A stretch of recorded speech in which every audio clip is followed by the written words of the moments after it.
வாடிய பயிரை கண்டு போதெல்லாம் வாடினேன் என்று சொன்ன வள்ளலார் ஒரு இடத்தை 1867 பொதுமக்கள் எல்லாம் ஒன்று சேர்ந்து அவருக்கு 106 ஏக்கர் கொடையாக கொடுத்த இடம் அது. அங்க இருக்கின்ற ஞான ஒளி சபை மற்றும் திருக்கோவிலாம் இருக்குதுங்க.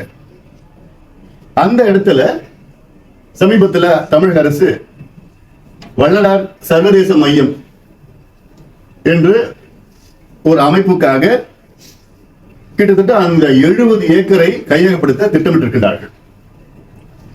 இது ஒருபொழுதும் நாங்கள் அனுமதிக்க மாட்டோம். அதற்கு காரணம், அந்த மையம் பெருவழி மையம், அது பொதுவழி பெருவழி, அதாவது ஓப்பன், பெரிய ஒரு கிட்டத்தட்ட ஒரு 60-70 ஏக்கர், அது வந்து ஒரு பெருவழி. அது அந்த இடத்துல இப்ப தைப்பூசம், அந்த இடத்துல கிட்டத்தட்ட 10-15 லட்சம் மக்கள் அங்கு கூடுவார்கள். அந்த தீபம் ஏற்றிய பிறகு 7 திரைக்கு பிறகு அதை அகற்றிய பிறகு மக்கள் அந்த ஒளியை பார்க்கறதுக்கு 10 லட்சம் பேர் அப்படி கூடுவாங்க, 15 லட்சம் பேர் கூடுவாங்க. அங்க அந்த இடத்த 70 ஏக்கர் எடுத்து வள்ளலார் சர்வதேச மையம் அமைப்போம் சொல்றதெல்லாம் அது ஏற்றுக்கொள்ள முடியாது. அது அந்த இடம் அப்படியே தான் இருக்கணும், பெருவழியா தான் இருக்கணும். அது எதுவுமே ஒரு ஏக்கர் கூட அரசு கையகப்படுத்தக்கூடாது, கை வைக்கக்கூடாது. வள்ளலார் சர்வதேச மையத்தை அமையுங்கள், அதை நாங்கள் வரவேற்கிறோம். ஆனா அந்த இடத்துல கிடையாது.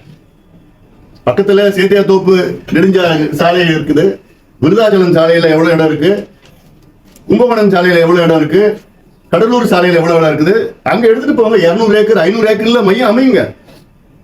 அது நாங்க தப்பு சொல்லல, நாங்க அமைக்க வேண்டும், மையம் நடத்தணும். ஆனா அந்த இடத்துல கிடையாது.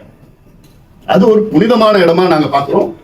அங்க போயிட்டு நீங்க சர்வதேச மையத்தை போட்டு காம்ப்ளெக்ஸ்ல எங்களுக்கு எல்லாம் வேண்டாம், நீங்க நடத்துங்க, வேற எங்கேயாவது கட்டிட்டு போங்க. அதை மீறி அரசு அங்க கையகப்படுத்தி பண்ணாங்கன்னா பாட்டாளி மக்கள் கட்சி கடுமையான போராட்டம் நடத்தும். நிச்சயமாக வேறு விதமான போராட்டங்கள் நாங்கள் நடத்துவோம். பாட்டாளி மக்கள் கட்சி போராட்டம்னாலே உங்களுக்கு தெரிஞ்சிருக்கும். அதுவும் அதுக்கு சொல்லுங்க. சரி.